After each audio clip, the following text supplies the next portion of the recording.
Je suis un entrepreneur du conseil et je dirige donc Proactif RH que j'ai créé il y a 23 ans. Le métier de Proactif RH, c'est donc d'externaliser les bulletins de paye ou faire des audits des éléments de paye et des processus paye.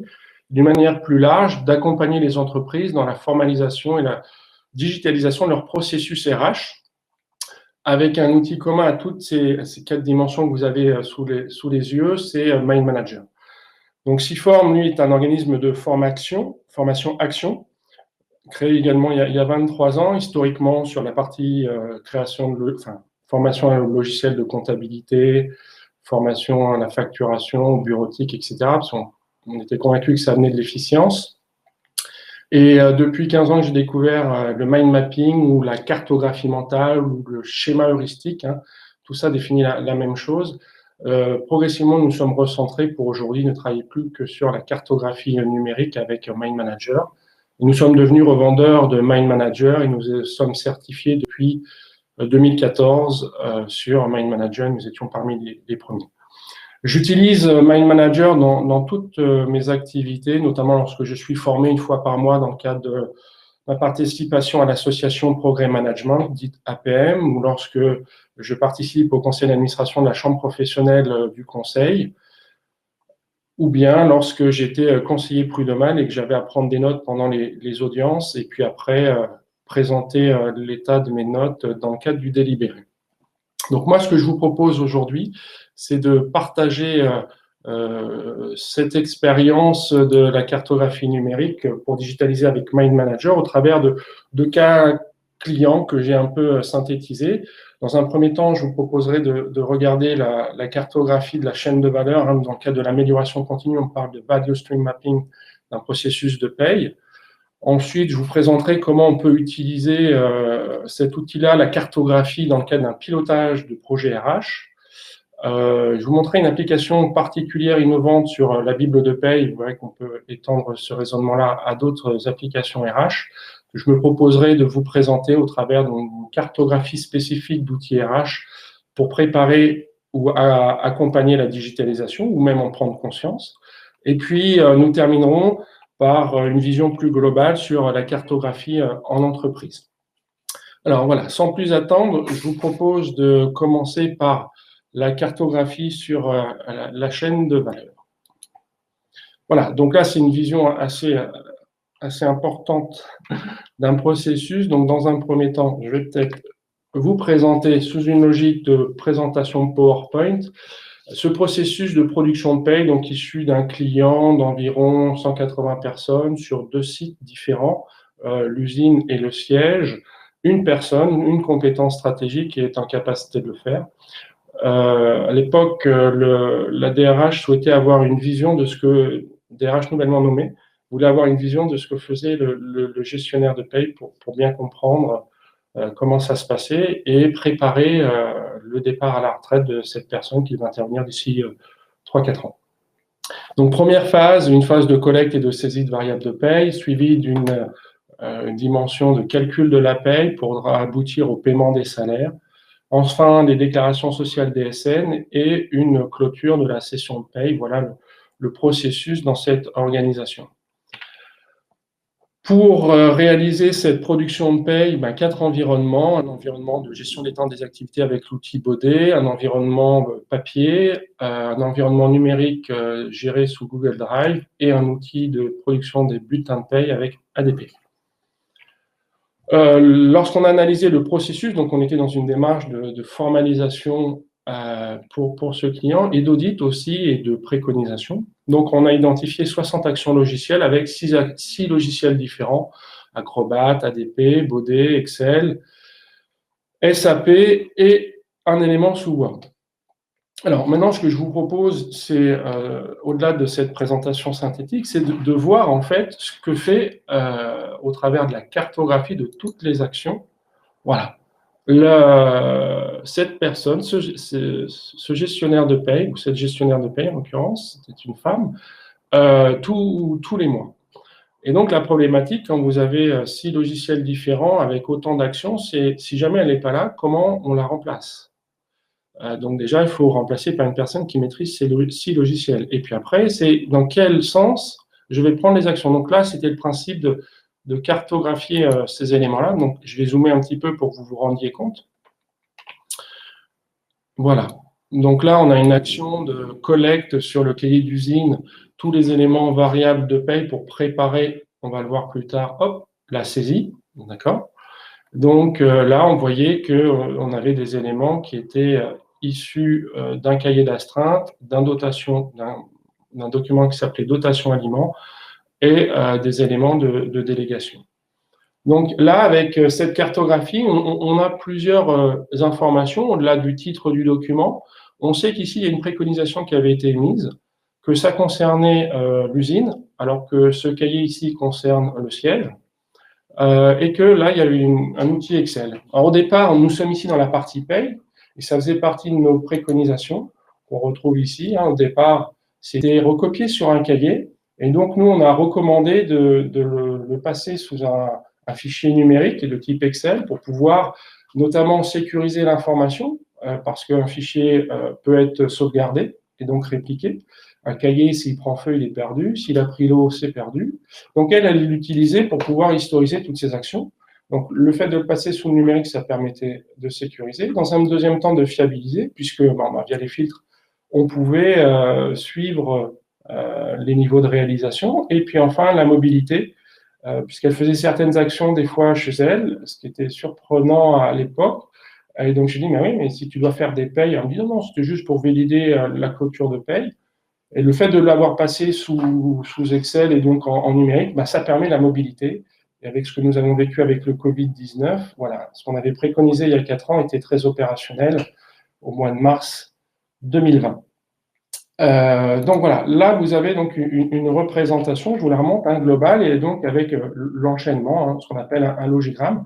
Là, la puissance de Mind Manager, c'est que, vous allez le voir tout à l'heure dans d'autres démonstrations, c'est que l'on peut afficher certaines informations, les filtrer un peu comme sous Excel pour voir ce qui est pertinent. Alors, sans plus attendre, je vais déjà vous montrer un élément, c'est que on a vu qu'il y avait des préconisations qui avaient été émises. Quand vous faites des préconisations, certaines peuvent être refusées. Donc là, ici, on avait proposé quelque chose au niveau de l'avantage en nature des voitures qui n'a pas été retenu. Par contre, celles qui ont été retenues, il y avait des éléments qui ont été faits, puisque le processus s'est déroulé sur plusieurs mois, ce qui nous a permis de pouvoir expérimenter certaines choses. Et puis, vous voyez, certaines restaient encore à faire. Alors, l'avantage, là, c'est que, par exemple, avec ce type de processus et l'utilisation de Mind Manager, c'est que, par exemple, tiens, cette action, elle a été faite. Vous voyez, je suis dans un affichage de type Kanban, un type management visuel. Quand l'information est faite, hop, je peux la basculer dans la partie faite. Et donc, comme ça, je n'ai plus que trois choses à faire. Je peux également, voilà, je l'ai réalisé à partir de... Et puis, voilà, je peux documenter les éléments, ce qui est très important. Donc, on a une vision synthétique. On peut modifier l'affichage pour pouvoir avoir une vision autre, c'est-à-dire qu'est-ce que j'ai fait, qu'est-ce qui reste à faire, et puis avoir une vision ici globale qui va permettre notamment d'intégrer de nouveaux collaborateurs. Donc, cette démarche-là, on l'a expérimentée auprès de plusieurs clients. Et je pense notamment au port Atlantique de La Rochelle, dont vous retrouverez le témoignage sur la chaîne YouTube de Proactif RH, voilà, où on a utilisé ce processus-là en l'imprimant sur ce qu'on appelle un traceur, c'est-à-dire, c'est un peu l'impression que vous avez derrière moi, c'est un grand rouleau.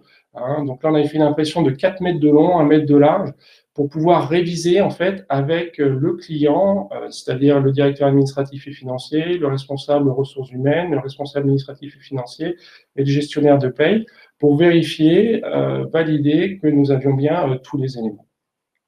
Donc ça, c'est vraiment quelque chose de très puissant, puisqu'on combine à la fois le numérique pour faciliter la production rapidement, être en phase avec les gestionnaires de paye, et enfin valider après et modifier en direct le cas échéant.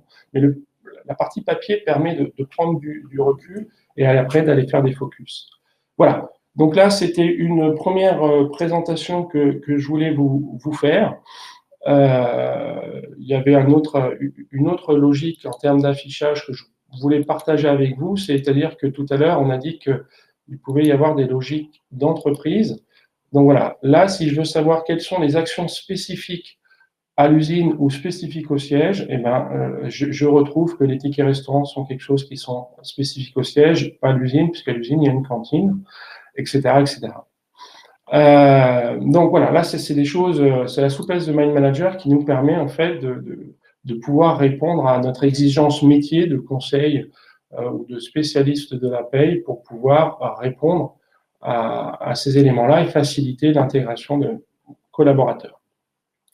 Donc là, nous venons de parler de la chaîne de valeur et par exemple, à l'occasion d'une description de processus ainsi, un de nos clients a dit, bon, bah, tiens, il faudrait maintenant passer sur un outil de SIRH.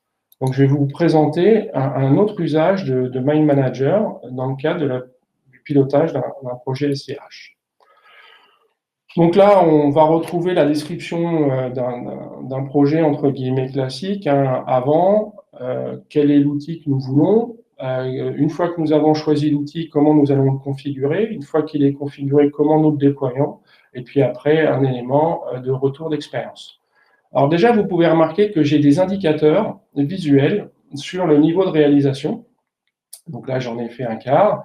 Là, c'est pas commencé, c'est normal. Il faut peut-être avoir fini la configuration avant de déployer et le retour d'expérience également.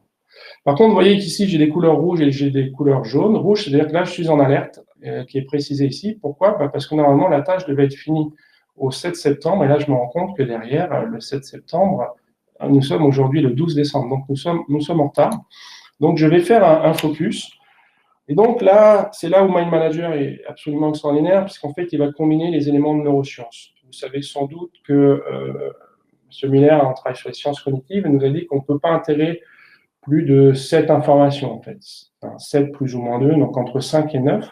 Donc là, ce que je vais faire, c'est que je vais faire un focus sur simplement la dimension qui pose problème, donc quel outil RH. Donc voilà, là, j'isole cet élément-là, et donc je regarde un peu plus précisément ces éléments-là. Et donc, je vois que ma phase avant consultation est finie, la phase consultation est finie également. La phase consultation, voilà, comprenait plusieurs actions, envoi des cahiers des charges, sélection de 3 fournisseurs à partir des réponses obtenues, prestation et entretien avec les 3 solutions retenues, réception des offres finales. Donc là, vous voyez qu'ici, j'ai des informations de type date, d'accord, avec des durées. Ici, vous voyez que j'ai une notion d'effort, donc c'est une autre notion que je vais retrouver ici, c'est-à-dire que pour chaque élément de sujet, eh ben, je retrouve mes éléments de date, d'accord. Je dois le faire entre le 1er juin et le 3 juin, et la réunion de lancement concernera 4 heures pour Nathalie, Denis, Cyril, et l'auditeur et le chef de service. Voilà. Et je peux valoriser un coût si je le souhaite. Un coût au niveau des individus, donc hop, je peux avoir un détail, ou bien un coût au niveau d'un élément. Donc ici, par exemple, je mets le coût par exemple, de la solution logicielle. Donc j'ai mis 10 000 pour faciliter. Et ici, on voit une consolidation. Donc je peux piloter le coût de mon projet, soit en phase prévisionnelle ou en phase de réalisation. Voilà, donc hop, si je veux revenir à la vision de mon projet ici, j'ai retrouvé donc un projet, une date de début, une date de fin pour chaque élément. Alors, bien sûr, je vais vous montrer que c'est dynamique. Donc, un élément de progression, quand je termine l'action, vous voyez qu'ici, ça va changer. Voilà, donc je peux piloter les éléments et après répondre à des questions. Qu'est-ce qu'il me reste à faire? D'accord. Et dans une vision projet également, nous avons besoin, au-delà des coûts et des ressources, quelquefois la vision d'un graphique de Gantt, donc qui est nativement intégré dans la version de Mind Manager et qui nous permet, version pro, et qui nous permet ici de voir notamment le chemin critique. Vous savez, ces fameuses tâches qui, si jamais elles prennent du retard, peuvent retarder le projet. Donc ici, voilà, on voit qu'on a l'action Bible de paye et la partie rédaction de la Bible de paye qui est réalisée à 50%, d'accord. Et puis là, la phase validée. Donc si jamais ici, j'ai un retard, vous voyez que les tâches qui en découlent sont impactées. Là, j'ai mon chemin critique qui a changé. Et donc, si les éléments viennent à modifier, tout le projet vient à être décalé. Donc ici, nous avons les moyens de piloter en anticipation, en alerte, pour respecter les 3 dimensions d'un projet, qualité, coût et délai. Voilà, donc je ne vais pas rentrer plus avant, mais donc on peut piloter un projet RH ou n'importe quel projet dans l'absolu. Mais voilà, si on a décidé de l'intégrer au niveau d'un élément de processus, on verra d'autres activités, ben je peux l'utiliser dans le cadre du pilotage. Voilà, déjà 2 présentations. Avant de passer à une 3e, est-ce que Sébastien, il y a des questions qui sont présentées, enfin qui sont posées? Oui, Cyril, pas de questions pour l'instant. D'accord, donc j'en profite pour revoir, récupérer 40% de capacité cognitive. Alors, la prochaine étape, c'est la Bible de paie. Lorsqu'on déploie un système de paye, ou lorsqu'on intègre un nouveau collaborateur, l'idée c'est qu'il prenne connaissance de l'ensemble de la Bible de paye. Alors, si je vous montre de loin ce que ça peut représenter, de loin, c'est-à-dire, voilà, vous allez voir des gros blocs de couleurs, des verts clairs pour la partie brute, des éléments rouges pour la partie déclaration sociale, etc. Donc, vos gestionnaires de paye maîtrisent tous ces éléments-là, et lorsqu'on intègre un nouveau collaborateur, in fine, il doit maîtriser tout ça à terme. Donc, l'idée, c'est de dire, à un moment donné, quand un collaborateur, par exemple, doit réaliser une nouvelle opération, par exemple, concernant le brut et un événement particulier qui s'appelle la sortie du salarié, quels sont les éléments qui sont à sa disposition? Voilà, ici, je vais retrouver, voilà, il va avoir toutes ces rubriques-là à sa disposition. Et donc, l'avantage ici de digitaliser ce genre de processus, c'est qu'en plus, ici, de mode opératoire, par exemple, ou de bible de paye, c'est qu'on peut rédiger. Donc là, on voit que cette rubrique 1581 est utilisée pour le salarié qui quitte l'entreprise entre janvier et juin pour l'usine.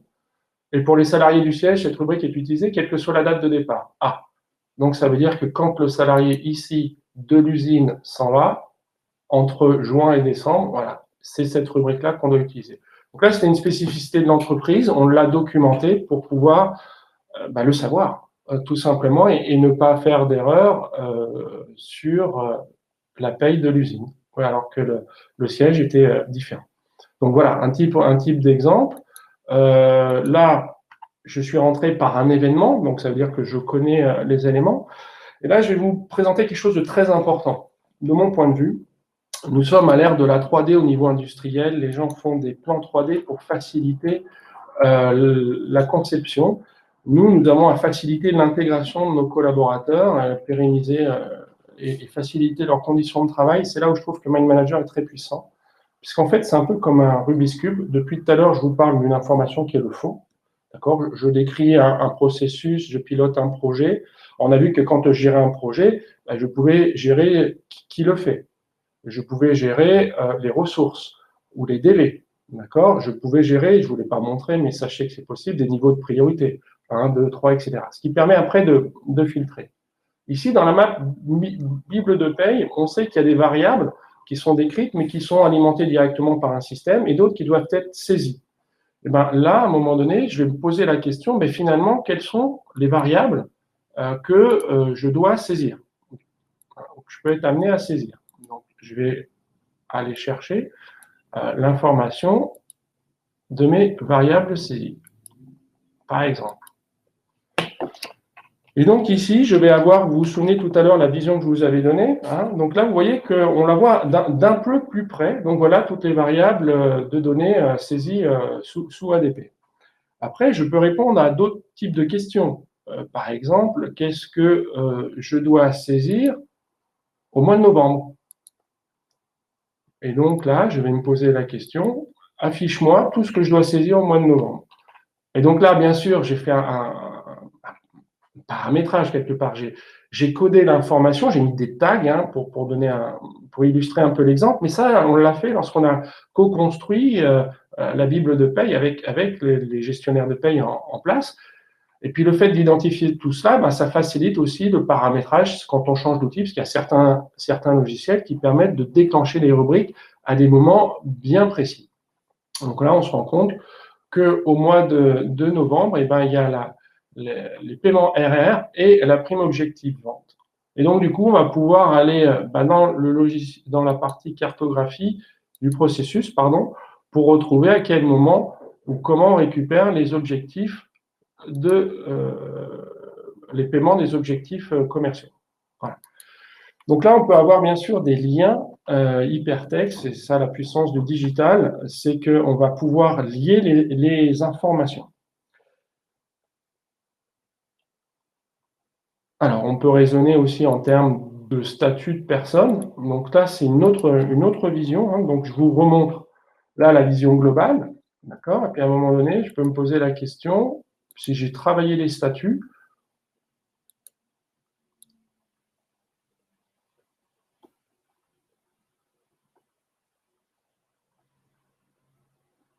voilà.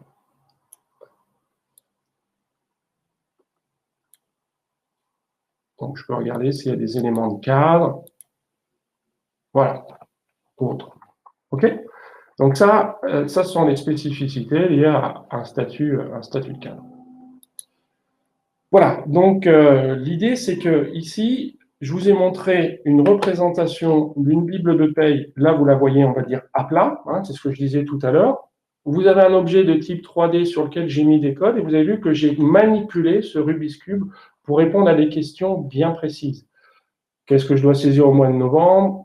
Quelles sont les variables de paie? Quels sont les éléments liés au statut de cadre et autres, etc. Donc, en fonction des besoins que vous avez, on peut taguer très rapidement et donc faire apparaître l'information pertinente, puisqu'en fait, trop d'informations, vous le savez, d'accord, tue, entre guillemets, l'information. Et l'idée, là, c'est que les gens aillent rapidement à l'information, la mémorisent pour surtout l'appliquer, faire des payes justes. Voilà. Autre élément, après la Bible de paye, les outils RH. Donc là, je vais vous présenter une autre façon de faire des cartes mentales. C'est ce qu'on appelle une carte conceptuelle. La carte conceptuelle, je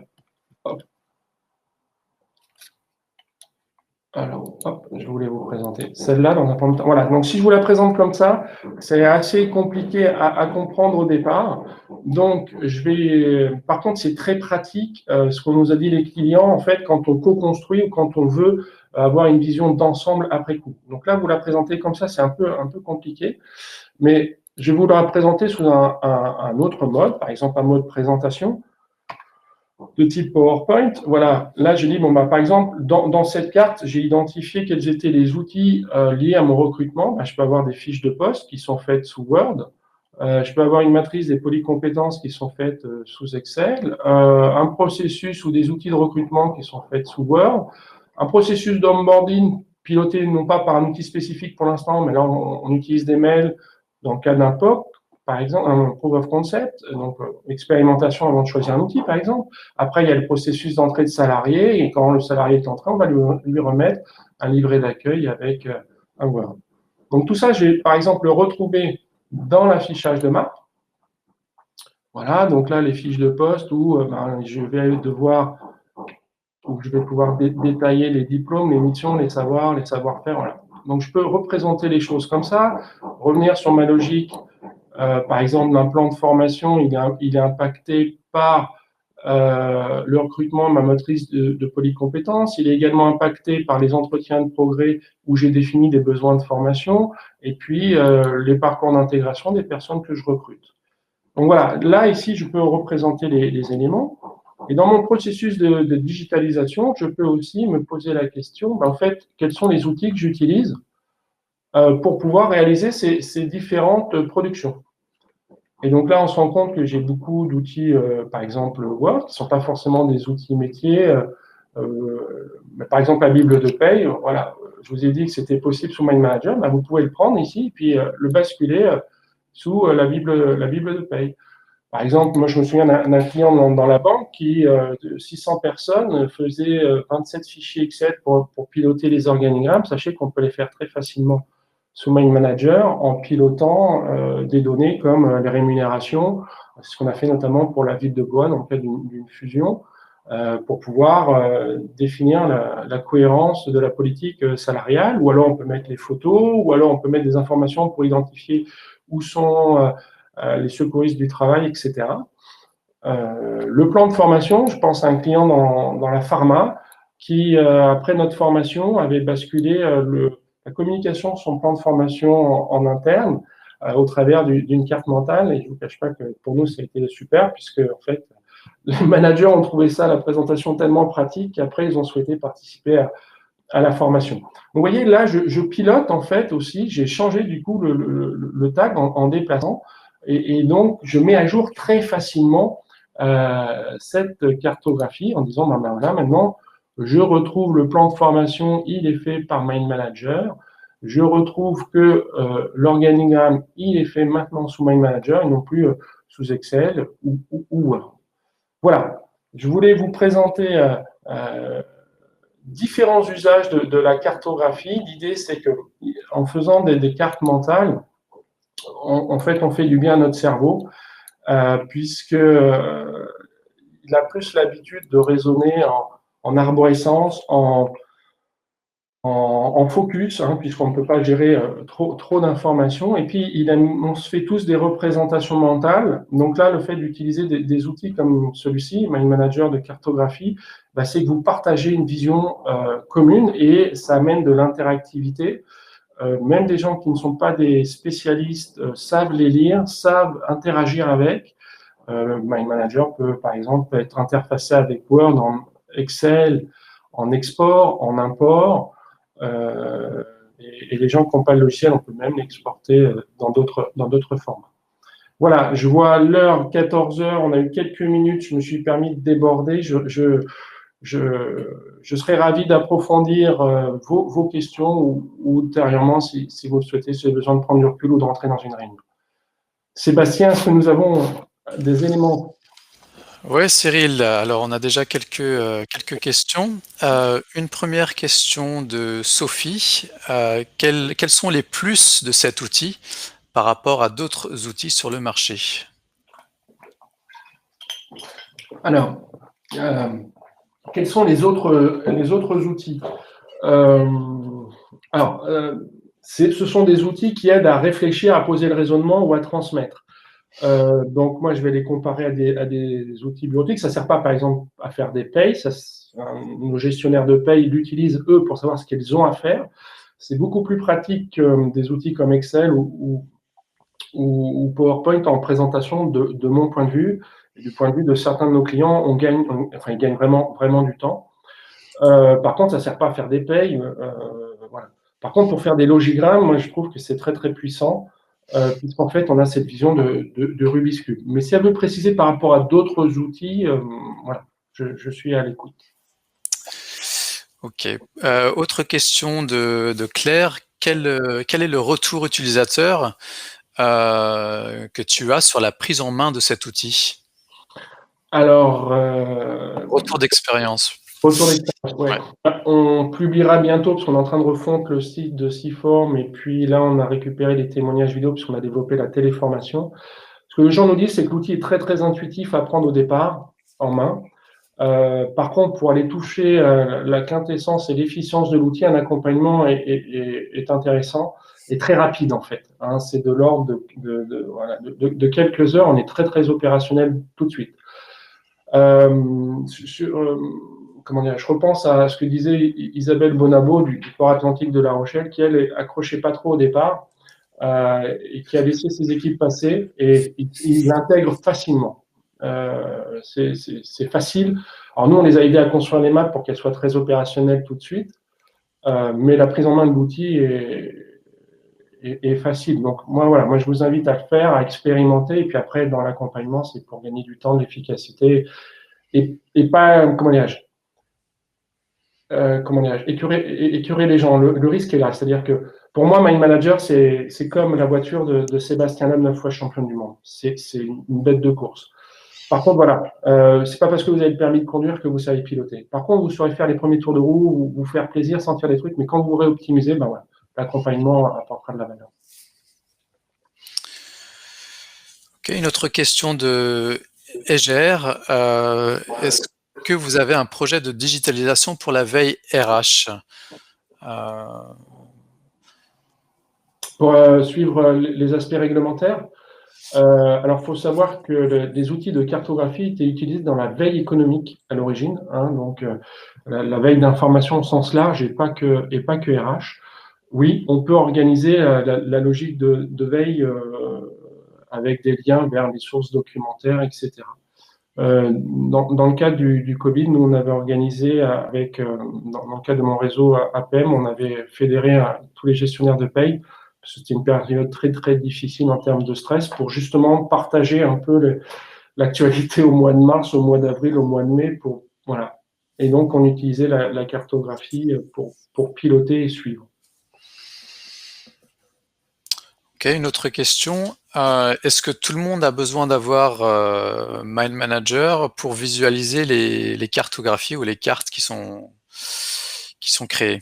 Alors, non, et ça, c'est une évolution majeure qui est intervenue, je ne sais plus, il y a 3-4 ans. Je me souviens d'une DRH France il y a une dizaine d'années que nous avions formé qui me disait, lorsqu'elle communiquait avec son DRH Europe, comme il n'avait pas les licences, il ne pouvait pas. Là, aujourd'hui, vous pouvez générer des maps en format HTML, c'est-à-dire qu'ils pourront être lus dans n'importe quel navigateur web, que ce soit sous Mac, sous PC, n'importe quelle plateforme.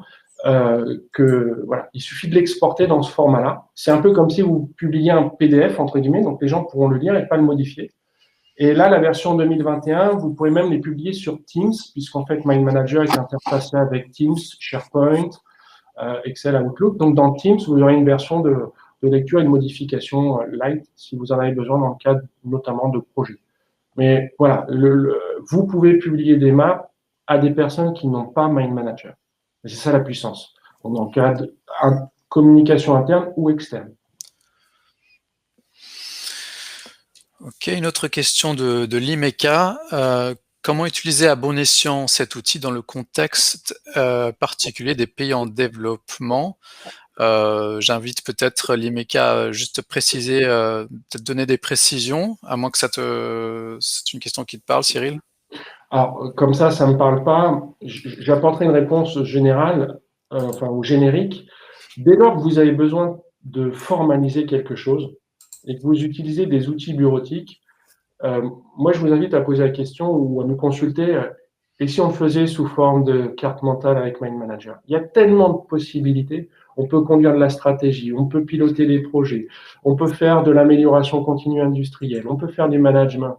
Dans le cas du développement des pays en voie de développement, s'il y a des stratégies à développer, des plans d'action à piloter, des brainstorming à animer, des comptes rendus à diffuser, des présentations à faire. Pour ma part, moi, j'utilise plus PowerPoint depuis 16 ans, même dans mes formations. Au contraire, parce que ce que je recherche, c'est l'efficience, c'est-à-dire le fait que les gens captent le message. Par exemple, si je fais un focus ici sur l'organisation, voilà. On peut faire de la synthèse de documents pour répondre à la question tout à l'heure de la veille. On peut faire de l'organisation de ces idées en termes de brainstorming. On peut faire de l'analyse stratégique. On peut rédiger des cahiers des charges, faire des processus ou faire des audits. Moi-même, hein, quand je travaillais pour le port Atlantique de La Rochelle ou d'autres clients, je remettais même mes rapports d'audit sous forme de map, en format HTML5 justement. Ou il y a un viewer qui est possible également. J'espère avoir répondu. Oui, les mécas à préciser, c'était pour les établissements d'enseignement, pour la gestion des établissements d'enseignement. En pédagogie, on peut l'utiliser. Après, en pilotage de toute organisation, oui, c'est possible. C'est un peu l'ambition de Siform, c'est d'accompagner les organisations à utiliser la cartographie numérique et pour faire passer leurs collaborateurs de l'efficacité à l'efficience. Parfait. Écoutez, j'invite tout le monde à poser encore vos dernières questions. Une de ma part, Cyril, tu as parlé tout à l'heure de Microsoft Excel et de PowerPoint. Comment une Mine Manager s'intègre avec les outils Microsoft? Parce que c'est quand même une suite courante dans les entreprises. Comment Mine Manager peut s'intégrer aux autres outils Microsoft? Alors, tout à l'heure, je vous présentais cet IFH-là. L'avantage, c'est qu'il est interfacé dans les deux sens. Les deux sens, ça veut dire quoi? Ça veut dire que, par exemple, la Bible de paye, on a vu tout à l'heure qu'il a été faite sous Word. Vous pouvez importer des éléments présents sous Word dans Mine Manager. Mais vous pouvez faire également l'inverse. C'est-à-dire que vous pouvez, à partir d'une bible de paye réalisée sous Mind Manager, l'exporter sous Word. Et je me souviens d'Isabelle Bonabo qui voulait le rapport d'audit qui était le préalable à l'audit de paye, c'était 146 pages. Mais c'était plus facile pour elle de lire la map, de lire la carte faite avec Mind Manager. L'avantage on vient maintenant sous Excel. Excel, je vous parlais tout à l'heure de l'organigramme, et bien pareil, il est interfacé dans les deux sens. Je peux importer des éléments présents dans Excel dans une map. On l'a fait, je pense, par exemple, pour le client BASF dans le cadre d'une matrice d'analyse de risque ou de gestion de to-do list qui était faite avant sous Excel, qu'on a rebasculé sous Mind Manager, parce que ça facilite vraiment le pilotage au travers des différents affichages que j'ai pu vous montrer, la gestion des dates, des Gantt, etc. Et à l'inverse, vous pouvez également, puisqu'ils travaillent dans l'automobile, exporter cette liste sous un format Excel parce que leur client donneur d'ordre voulait une liste sous Excel. Donc, c'est ça la puissance de l'outil. Venturini, c'est d'origine corse. Et vous savez, si on fait 3 fois la même chose, il y a peut-être 2 fois de trop pour moi. Et donc, c'est pour ça que j'apprécie énormément Mind Manager, c'est que je vais gagner du temps dans la conception, dans la cartographie, et je vais pouvoir diffuser dans les outils bureautiques, si besoin, Word, Excel, PowerPoint, MS Project, SharePoint, Outlook. Outlook, puisque je peux récupérer des rendez-vous, des mails, assigner des tâches à des collaborateurs qui n'ont pas Mind Manager si je suis chef de projet et suivre le niveau de réalisation. Enfin, il est super riche. Voilà. Parfait, merci Cyril. Bah, écoute, je ne vois pas d'autres questions. Voilà, donc écoutez, pour conclure, je vous remercie de votre attention. Sachez que vous pouvez télécharger également une version d'essai de Mind Manager ou prendre rendez-vous sur notre site internet, siform.fr, et de discuter de vos premières heures sur Mind Manager. Donc, je vous rappelle, 30 jours gratuitement, toute option. Vous pourrez expérimenter à la fois des réflexions, des brainstorming, des processus, des comptes rendus de réunion. Voilà jusqu'où on peut aller avec Mind Manager. Donc voilà, c'était un focus RH aujourd'hui. Merci à Christophe d'avoir organisé ce webinaire. Merci de votre attention. Merci à toi, Sébastien, Mind Manager, et je vous dis à très bientôt. Et merci. Que la maths soit avec vous. Merci Cyril, au revoir. Au revoir.